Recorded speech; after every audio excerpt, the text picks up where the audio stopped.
the town I love so dear.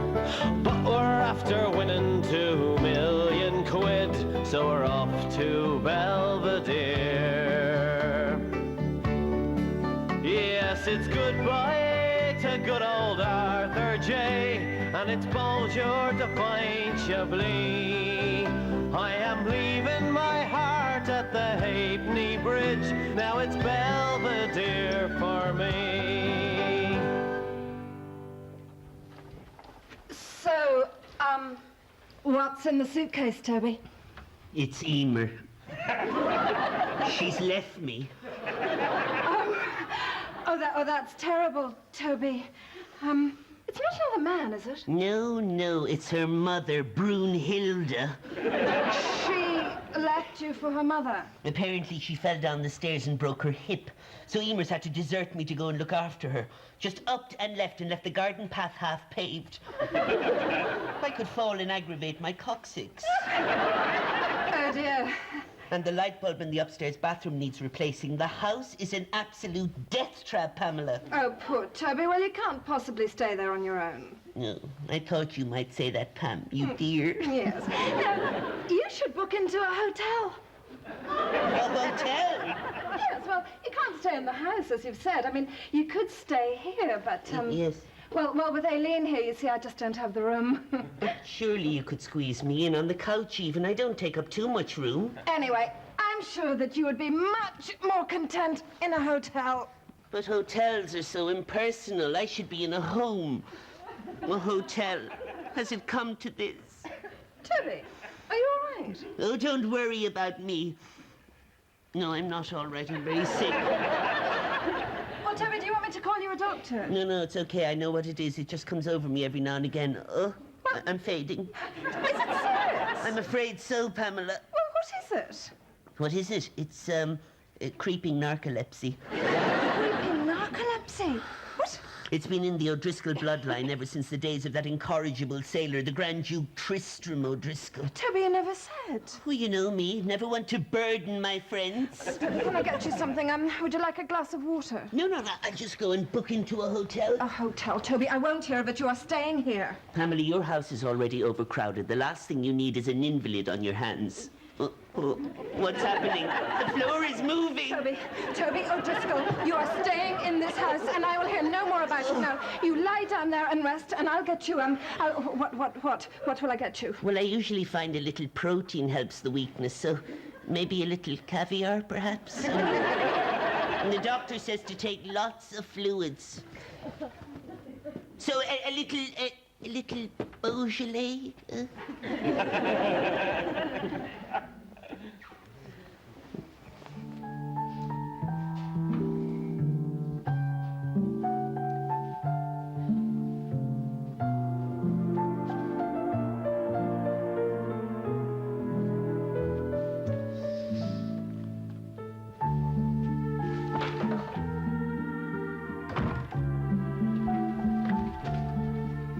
How are you, handsome?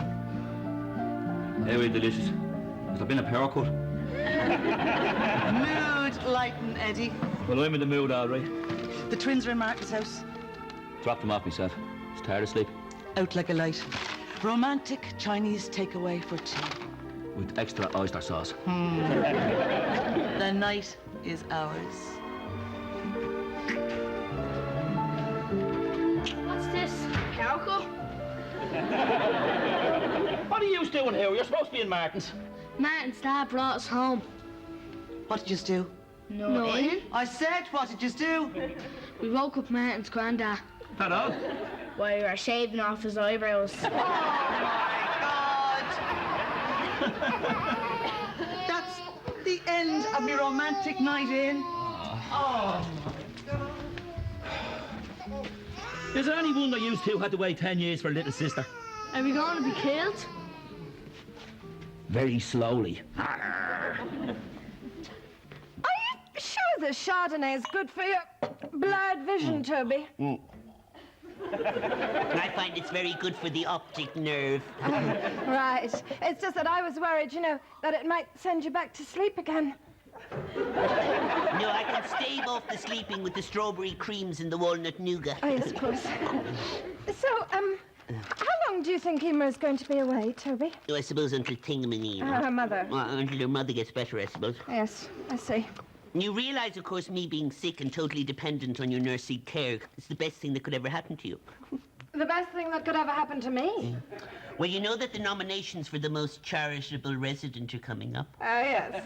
So they are. And a short testimony from a grateful friend who was brought into your house and nursed back to health from death's door could... Good. Clench it for me. Maybe. Assuming, of course, I survive. Oh, you'll survive, Toby. Can I get you some more caviar? Maybe later, Pam. It is the stuff from the French delicatessen, isn't it? Oh, yes, of course. I'm home! Aileen, quiet. We have a patient. Toby's been taken ill. Oh. What's wrong with you, Toby? Is it that Mongolian chicken flu that's going around? They're dropping like flies with it at college. Well, like chickens, you know. The Mongolian chicken flu? Certainly not. Well, I didn't think so, because you certainly haven't lost your appetite. Well, I have managed to keep a few morsels down.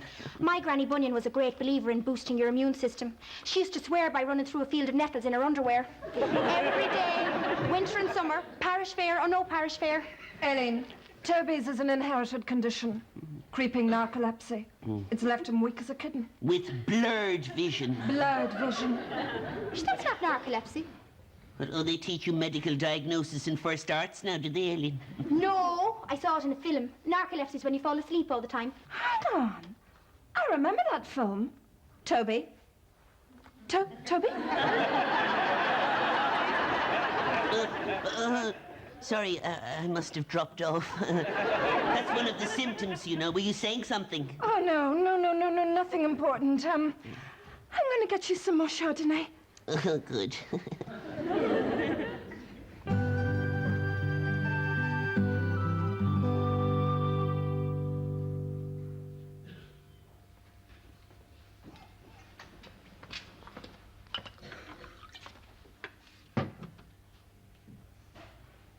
How are you, gorgeous? How are you, beautiful? Mood lighting. Romantic microwaved Chinese takeaway. Is Tara asleep? Yeah. Twins sent to the room, threatened within an inch of their life. Yep.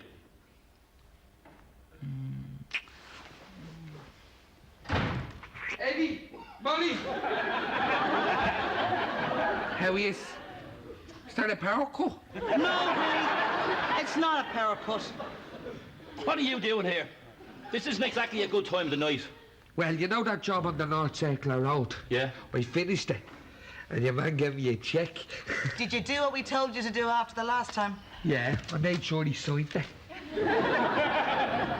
Willie, this is post-dated the year 2000. I know, isn't it great? It's a millennium cheque. This may take a while to explain.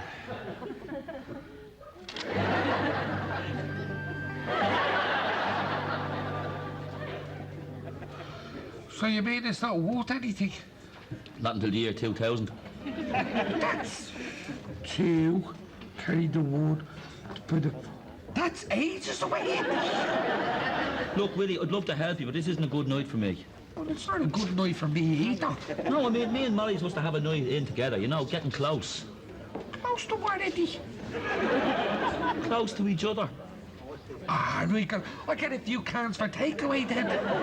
No, I meant close to each other. Alone. What's Molly going to do? I meant me and Molly close to each other. Alone. Without you, you dipstick. I get you. Anyway, I'll sort this check thing out for you tomorrow, all right? What check thing, Eddie? Well, if it isn't the Millennium Man himself. No, you see the word has spread, what? The word hasn't just spread, it has bounced. Look, could you not have a bit of sympathy for a friend in need? Acquaintance, Eddie, acquaintance. For a man in my position, friends are a very expensive luxury. Thanks, bad luck. Right then, an acquaintance who's just been ripped off. Now, nobody rips off acquaintances of mine except... What I mean is, you getting ripped off, Willie, is bad for my reputation. Your reputation? Yeah, it doesn't look good if word gets out that acquaintances of mine are fair game. Sorry, bad luck. And so you should be. Now I'm going to have to go to all this trouble of sorting this thing out for you. It's very decent, of Barlow. Very decent altogether. Yes, well, as I said, I have a reputation to uphold. I'm only going to charge me usual fee, will he?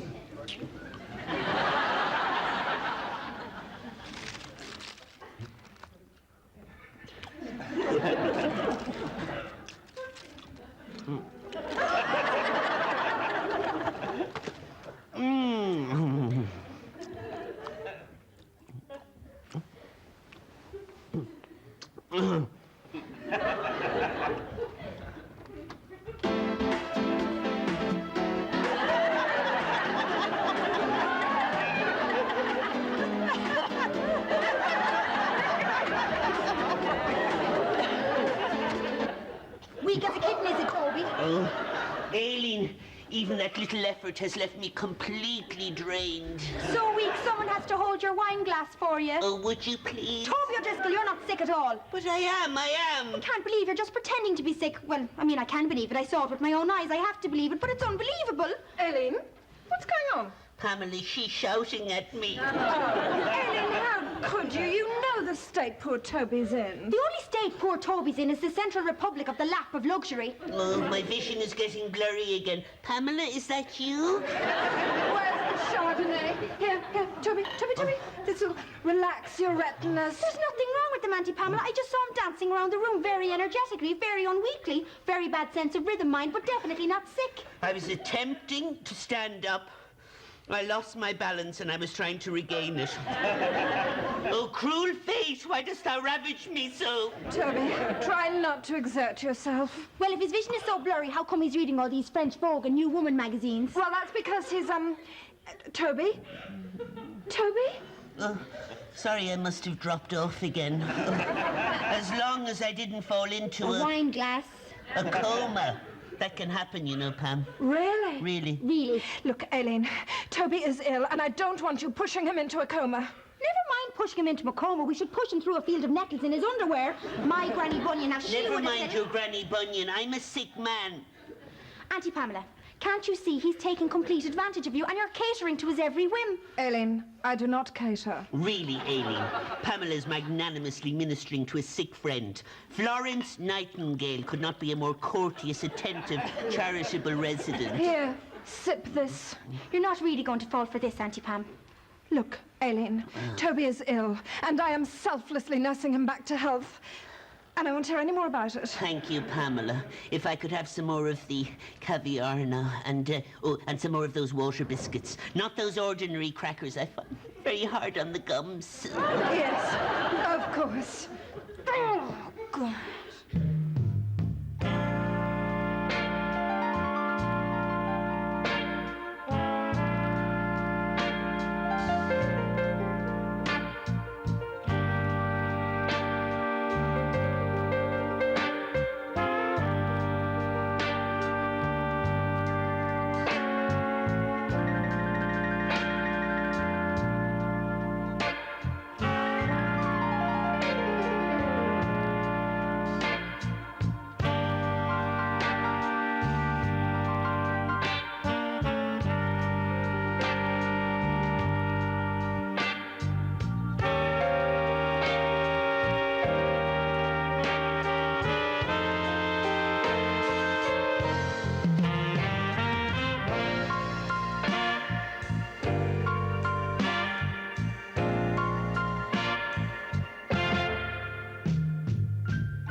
How are you, sumptuous?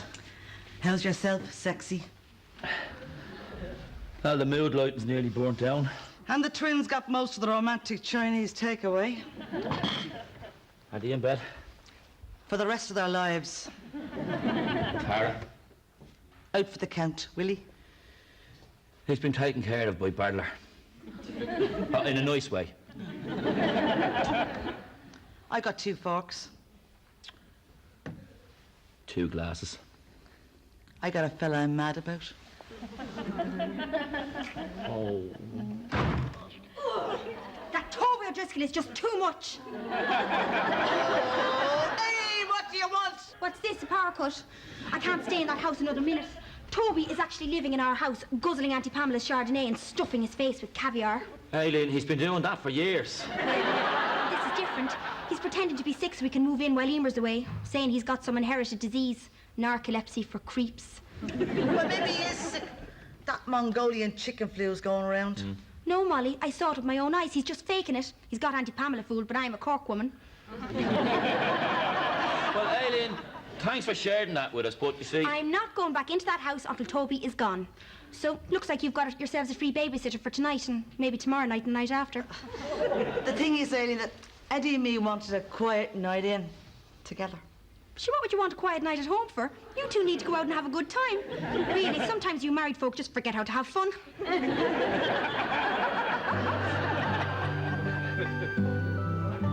Well, cheers, Molly. And here's to a bit of privacy in our own home. Privacy in our own home. I think I heard about that somewhere before. If it's privacy you want, you're in the wrong place, Molly Keogh. You want to be at home. I remember me and the lady wife like nothing better than being at home, having a quiet night in. I'd light a few candles and dim the lights so you could hardly see her moustache at all. Then I'd open a bottle of wine and drink it so that I couldn't see her at all. Then we'd retire for a night of passion that'd have our teeth rattling in the glass. Yeah, well, me and Molly were thinking along them lines. But, well, we just can't seem to find any time alone. You want to make the time, Eddie Keogh. Remind your lady wife why she's your lady wife. Give her teeth a good rattling. The dynamic duo. Listen, did you get that check thing sorted out? I certainly did. Yeah, Bardler was great. He got me a new check and he got himself a handling fee. A handling fee? Yes, I told that bloke if he didn't cough up a new crisp £50 note there and then, I'd handle him. So now the word is on the street. Nobody messes with Bardler or his acquaintances. Fair play to Bardler. Eddie, Molly, what are you doing here? Huh? You know you're not allowed to get close around here now. We've been driven out. Alien's camping in our house because Toby's camping in hers. He says he's sick. She says he's faking it. Now, come on now. One look at that Toby fella, you'd know he's never been well. It's not the Mongolian chicken flu, is it? I heard that's going around. In fact, I think it's about time someone we know came down with it.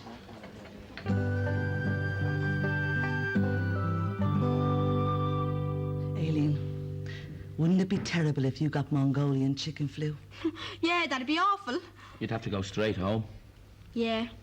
And then I'd be stuck on the couch with Toby and he'd be even more of a langer because he's a total hypochondriac and can't stand being around sick people. You know, I do feel a bit chickeny. There's a definite sniffle there, all right. Oh, definite. What about that cough? Oh, Nasty. I think it's more like...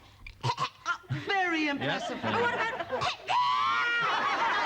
Mongolian chicken flu, have I ever heard? Oh, definitely, definitely. Yeah. Okay.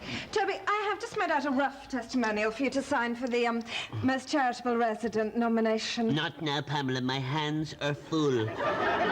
With the mammoth task of regaining my strength. Oh, Eileen, you're back. Yes, hello, Auntie Pamela. Eileen, are you all right? I'm feeling really sick. I think I might be coming down with something. well, why don't you go and have a little lie down in your room? Pamela, could you pass me the caviar, please? Eileen, what's wrong? I'm just feeling really tired. Well, don't lean on me. This couch is taken.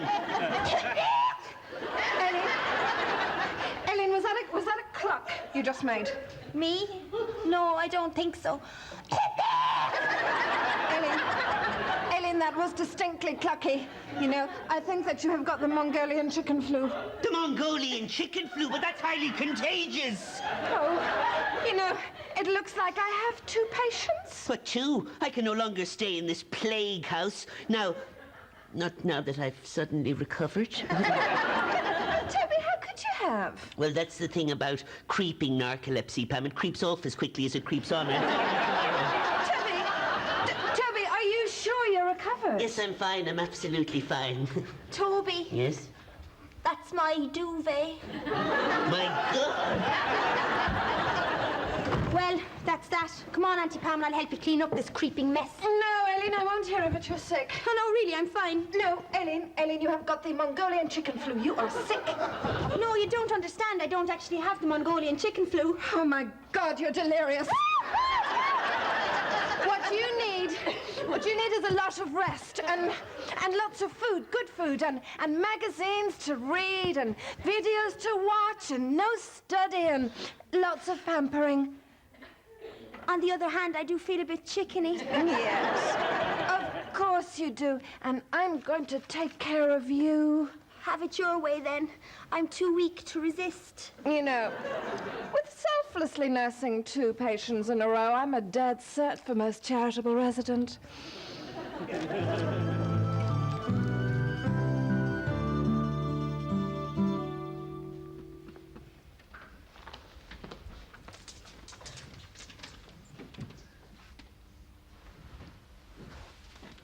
How are you, glamorous? How are you, hunky? Mood lighting's on its last legs. Yeah, Aileen polished off the last of the Chinese takeaway. But I found this packet of crisps. Tara, twins, Willie, Aileen. All taken care of. Court! Dirk, you're not gonna go upstairs to you to be an eyebrow for an eyebrow. Be quiet! All taken care of. Yeah. Molly, why are we doing this again? Let me remind you. Oh.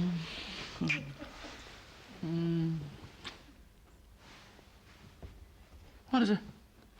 This is where someone's supposed to burst in and ruin the whole thing. But nobody's burst in.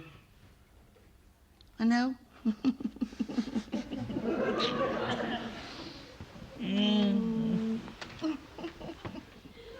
Hi, it's only me. Oh, has there been a power cut?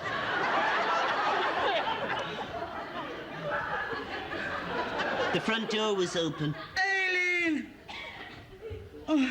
Toby, what are you doing here? And why do you look like you've been dragged through a bush backwards?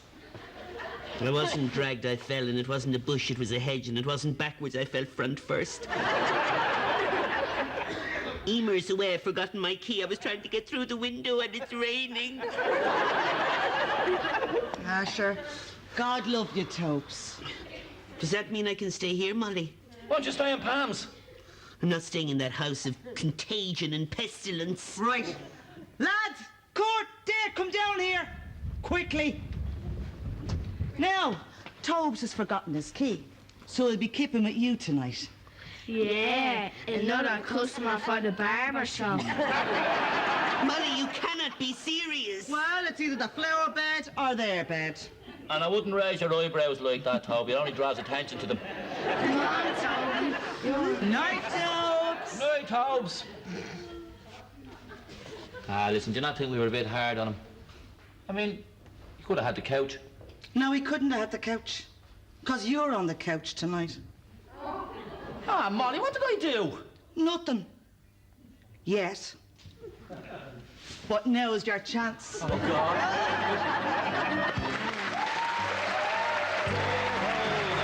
City Dublin, the town I love so dear. But we're after winning 2 million quid, so we're off to Belvedere. Yes, it's goodbye good old Arthur J. And it's bonjour to find Chablis. I am leaving my heart at the Halfpenny Bridge. Now it's Belvedere for me. Yes, it's goodbye to good old Arthur J. And it's bonjour to find Chablis. I am leaving